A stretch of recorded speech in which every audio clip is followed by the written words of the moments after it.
Good morning, students. I am Preeti Sharma, your SST teacher. I already sent 2 videos about the chapter Resources and Development, and this is my third video. In this video, we will discuss about resource planning. As you know how important resources for human being, and human being played a very important role to convert resource a useful resource. So now we start resource planning. Planning, we know we want to do any work, any important work, first we start planning. So planning is most important thing. Planning is the widely accepted strategy for judicious use of resources. अगर हमें resources का judicious use करना है, सही तरीके से उनका प्रयोग करना है, तो हमें उसके लिए प्लानिंग करनी ही होगी. जैसा आप जानते थे कि ह्यूमन ने फ्री गिफ्ट समझकर रिसोर्सेज का जब ओवर यूटिलाइजेशन करना शुरू कर दिया तो मेजर प्रॉब्लम्स आनी शुरू हो गई थी. तो उन प्रॉब्लम्स को कम करने के लिए और जुडिशियस यूज़ करने के लिए प्लानिंग बहुत ही इम्पॉर्टेंट है. It has importance in a country like India, which has enormous diversity in the availability of resources. और भारत जैसे देश में जो कि बहुत ज़्यादा डाइवर्स है, आप सभी जानते हैं कि भारत का जो जोग्राफिकल फीचर्स हैं वो डिफरेंट हैं. यहाँ बड़े बड़े लैंड हैं, हाई माउंटेन्स हैं, प्लेट्यूज़ हैं, कोस्टल रीजन्स हैं, डेजर्ट एरिया है. इतने डिफरेंट टाइप के जब फीचर्स हैं तो इस कंट्री में डिफरेंट टाइप के मिनरल्स भी अवेलेबल होंगे. कुछ एरिया ऐसे होंगे जहाँ पर अबेंडेंस ऑफ मिनरल्स, बहुत सारे मिनरल्स आपको मिलेंगे, और कहीं ऐसे भी एरिया होंगे जहाँ आपको कोई मिनरल नहीं मिलेगा. For example, the state of Jharkhand, the states of Jharkhand, Chhattisgarh, Madhya Pradesh, rich in minerals and coal deposits. ये एरिए मिनरल्स में और कोल डिपॉजिट में बहुत ही रिच हैं, बहुत बड़े बड़े भंडार हैं यहाँ पर. And Arunachal Pradesh has abundance of water resources. और अरुणाचल प्रदेश में बहुत सारी नदियाँ हैं, बहुत सारा वहाँ पर क्या अवेलेबल है, वाटर अवेलेबल है, but lakhs in infrastructure development. लेकिन वहाँ पर इन रीजन्स में मिनरल्स अवेलेबल हैं, वाटर अवेलेबल है, रिसोर्सेज अवेलेबल है, लेकिन वहाँ पर इंफ्रास्ट्रक्चर डेवलपमेंट नहीं है या ना के बराबर है. The states of Rajasthan is very endowed with solar and wind energy. जैसा कि मैंने आपको पहले भी बताया था कि राजस्थान और गुजरात का जो लैंड सिचुएशन है, जो कोस्टल रीजन्स हैं, डेजर्ट एरिया है, वहाँ पर सोलर एनर्जी और विंड एनर्जी बहुत बड़ी मात्रा में हम वहाँ पर तैयार कर सकते हैं. लेकिन ये दोनों रीजन किस में पीछे हैं, लैक्स इन वाटर रिसोर्सेज. वहाँ पर वाटर रिसोर्सेज अवेलेबल नहीं है. The cold desert of Ladakh is relatively isolated from the rest of the country. Ladakh आप सब जानते हैं, लद्दाख के नाम से. लद्दाख को इंडिया का कोल्ड डेजर्ट कहा जाता है. वहाँ पर इंफ्रास्ट्रक्चर डेवलपमेंट ना होने के कारण, रोड कनेक्टिविटी ना होने के कारण वो हमारी इंडिया से आइसोलेटेड रहता है, मतलब अलग थलग सा हो गया है. It has very rich cultural heritage. जबकि वहाँ का जो हेरिटेज है, जो कल्चरल हेरिटेज है, वो बहुत ही पुराना है. लोग जाते हैं वहाँ पर उसको देखने के लिए, घूमने के लिए. But it is deficient in water, infrastructure and some vital minerals. लेकिन वहाँ पर वाटर नहीं है, इंफ्रास्ट्रक्चर डेवलपमेंट जैसे मैंने आपको बताया, रोड्स कनेक्टिविटी नहीं है, साथ ही वाइटल मिनरल्स जो बहुत ज़रूरी मिनरल्स हैं वो भी वहाँ पर अवेलेबल नहीं है. This calls for balance resource planning at the national, state, regional and local levels. और इन सभी ये जो इतनी सारी विविधताएं हैं, इतनी सारी डिसबैलेंसेस हैं, इनको बैलेंस करने के लिए इन क्या ज़रूरी है, रिसोर्स प्लानिंग. और ये resource planning national, state, regional और लोकल लेवल पे की जाती है.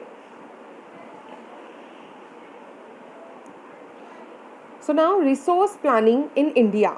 अभी हमने आज जाना कि रिसोर्स प्लानिंग कैसे की जाती है. अब रिसोर्स प्लानिंग इंडिया में कैसे की जाती है. Resource planning in India. Resource planning is a complex process which involves. India में रिसोर्स प्लानिंग कॉम्प्लेक्स है. अभी तक आप जान गए होंगे क्यों कॉम्प्लेक्स है, क्योंकि बहुत ज़्यादा यहाँ पर डाइवर्सिटी है. तो फर्स्ट जो स्टेप लिया जाता है वो है identification and inventory of resources across the region of the country. सबसे पहले इंडिया में इतना ज़्यादा डिफरेंट डिफरेंट फीचर्स हैं, तो किस रीजन में, किस स्टेट में कौन सा मिनरल अवेलेबल है, कौन सी वहाँ पर रिसोर्स अवेलेबल है, सबसे पहले उस एरिया में क्या की जाती है, आइडेंटिफिकेशन, उसकी आइडेंटिफिकेशन की जाती है, उसको ढूंढा जाता है। देन इन्वेंट्री, इन्वेंट्री जहाँ उस एरिया में कितनी मात्रा में रिसोर्सेज अवेलेबल हैं, किस क्वालिटी के हैं, किस क्वांटिटी के हैं, इसकी लिस्टिंग की जाती है, उसकी इन्वेंट्री तैयार की जाती है। और ये दोनों प्रोसेस करने में क्या क्या स्टेप्स लिए जाते हैं, दिस इन्वॉल्व्स सर्वेइंग, एरिया का पहले सर्वे किया जाता है। सर्वे आप सभी जानते हैं, किसी भी चीज़ के बारे में अगर हमें कुछ पता करना होता है तो फर्स्ट स्टेप होता है सर्वे करना। सर्वे के बाद मैपिंग, मैपिंग के वहाँ पर किस एरिया में क्या अवेलेबल है। ऐसा नहीं है कि उस पूरे एरिया को ही हम एक्सप्लॉइट कर देंगे, नहीं, पहले हम सर्वे करेंगे, टेक्नोलॉजी का यूज़ करेंगे, मैपिंग करेंगे, and qualitative and quantitative estimation and measurement of the resources, वहाँ की जो अवेलेबल रिसोर्स है उसकी क्वालिटी कैसी है, वहाँ की क्वांटिटी कैसी है, और उसको हमें अब कैसे यूज़ करना है, क्या क्या मेजरमेंट्स हमें वहाँ पर फॉलो करने हैं। तो first step is this. Next, evolving a planning structure endowed with appropriate technology. अब हमें पता चल गया है कि इस एरिया में कोल अवेलेबल है, इस एरिया में ऑयल अवेलेबल है, यहाँ अगर हम एक्सप्लॉइट करते हैं तो हो सकता है हमें नेचुरल गैस मिले या हमें पेट्रोलियम मिले, हर जगह अलग अलग चीज़ें अवेलेबल हैं। तो फर्स्ट हमें ये फाइंड आउट करना है कि उस रीजन में कौन सा मिनरल, कौन सा रिसोर्स अवेलेबल है। हर रिसोर्स को एक्सप्लॉइट करने के लिए अलग टेक्नोलॉजी का यूज़ किया जाता है। So evolving a planning structure and endowed with appropriate technology, skill and industrial setup, और उसको एक्सप्लॉइट करने के लिए अलग अलग वर्कर्स का यूज़ किया जाता है। अगर गोल्ड की माइनिंग करनी है तो उसके लिए अलग स्किल के वर्कर हमें चाहिए। अगर हमें लेट सपोज हमें हिमालयन रीजन में या गुजरात के कोस्टल रीजन में हमें ऑयल की फाइंडिंग मिलती है कि यहाँ पर ऑयल है, पेट्रोलियम है, नेचुरल गैस है, तो उसको एक्सप्लॉइट करने के लिए अलग स्किल के वर्कर हमें चाहिएंगे, अलग स्किल के इंजीनियर हमें चाहिएंगे। और अगर हमें कहीं पर कोल मिलता है या हमें आयरन ओर मिलता है तो उसके लिए हमें अगर अलग स्किल के वर्कर्स की ज़रूरत होगी। So second is evolving our planning structure endowed with appropriate technology, skill and institutional setup for implementing resource development plan. And third one is matching the resource development plans with overall national development plans. Her state अपने यहाँ जो भी resource available हैं उसकी resource planning करती है कि उसको कैसे एक्सप्लॉइट किया जाए, कैसे उसको बाहर निकाला जाए, कैसे उसको यूज़ किया जाए। साथ ही इसमें नेशनल जो डेवलपमेंट प्लान्स होते हैं जो ओवरऑल पूरे देश के लिए होते हैं उसके साथ उन प्लान्स को मैच करके इम्प्लीमेंटेशन किया जाता है। India has made concentrated effort for achieving the goals of resource planning right from the first 5-year plans launched after independence. India जो है वो शुरुआत से, जब हमारा देश इंडिपेंडेंट हुआ उसके बाद फर्स्ट 5-year प्लान बनाया गया था, कंट्री में क्या करना है, कैसे उसको ठीक करना है, कैसे इम्प्रूव करना है, उसमें फर्स्ट जो प्लान था हमारा उसमें ही रिसोर्स प्लानिंग जो थी हम लोगों ने शुरू कर दी थी। So the availability of resources is a necessary condition for the development of any region.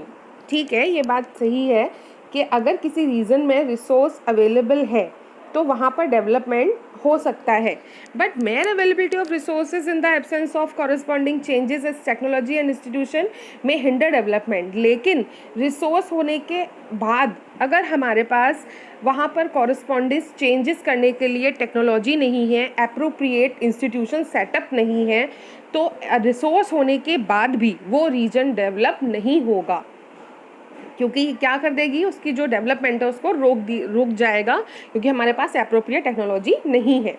There are many regions in our country that are rich in resources, but these are included in economically backward regions.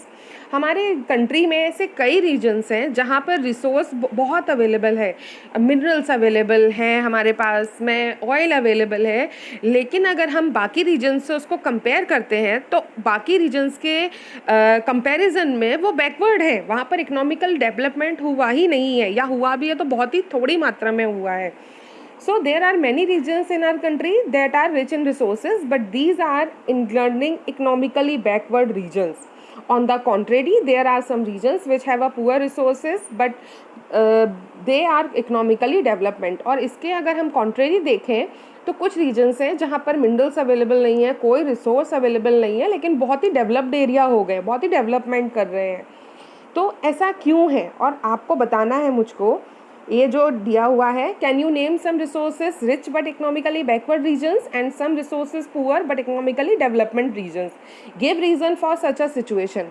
और इसके लिए क्या situation responsible है, आपको hint मैं दे देती हूँ. जैसे कि दिल्ली है. दिल्ली आप सब जानते हैं नॉर्थ इंडिया का बहुत ही डेवलप्ड सिटी है, एनसीआर.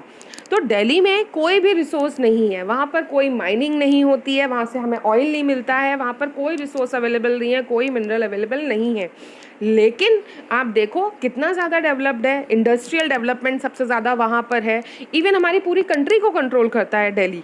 ठीक है. इसके कॉन्ट्रेरी मैं आपको एक एग्जांपल और भी देती हूँ. झारखंड है, छत्तीसगढ़ है, जहाँ पर हमें मिनरल्स मिलते हैं, ढेर सारे मिनरल्स वहाँ से मिलते हैं. हमें आयरन ओर मिलता है, कोल मिलता है, हम लोगों को बॉक्साइट मिलता है, इतने सारे वहाँ पर मिनरल्स अवेलेबल हैं. लेकिन as comparison of Delhi, do you think Jharkhand and Orissa and Chhattisgarh is developed? So ये जो कंडीशन है ये क्यों है, इसके रीजंस जो हैं वो आपको फाइंडिंग्स करनी है, फिर डाउट सेशन में मैं आपके क्लियर करती हूँ. The history of colonisation reveals that rich resources in colonies were the main attraction for the foreign invaders. अब हम इसको हिस्ट्री में भी चेक कर लेते हैं कि जो हमारी इंडियन हिस्ट्री है, आप सब जानते हैं कि यहाँ पर कॉलोनीज़ ने आक्रमण किए, कॉलोनिकल सिस्टम यहाँ पर उन्होंने शुरू किया. ऐसा क्यों किया? वर्ल्ड तो बहुत बड़ा है, लेकिन कुछ ही कंट्रीज़ में वो लोग क्यों गए, उसका रीज़न था उन लोगों को पता था कि इन कंट्रीज़ में रिसोर्सेज अवेलेबल हैं और उन्होंने यहाँ आकर उन रिसोर्सेज को अपनी टेक्नोलॉजी के थ्रू एक्सप्लॉइट किया, उनको यूज़ किया और अपनी कंट्री के डेवलपमेंट में उसको यूज़ किया. So it was primarily the higher level of technology development of the colonizer countries that helped them to exploit resources of other regions and establish their supremacy over the colonies. क्योंकि जिन countries ने अपनी कॉलोनिकल उपनिवेश हमें बनाया वो already develop कर चुकी थी, उनके पास टेक्नोलॉजी थी, उन्होंने उस टेक्नोलॉजी का यूज़ किया और हमारी जैसी कंट्रीज़ में आकर जो रिसोर्सेज थे उनको एक्सप्लॉइट किया और यूज़ किया. और इससे हमें भी बेनिफिट ये हुआ कि डिफरेंट जब हमारे यहाँ लोग आए, कभी फ्रेंच आए, कभी डच आए, कभी ब्रिटिशर्स आए, तो सब अपनी अपनी टेक्नोलॉजी को लाए और उसके थ्रू उन्होंने हमारे यहाँ के जो रिसोर्सेज थे उनको एक्सप्लॉइट किया और हमने उनसे लर्निंग भी ली. हमें भी पता चला कि कैसे इनको हम एक्सप्लॉइट कर सकते हैं और कहाँ कहाँ इनका यूज़ किया जा सकता है.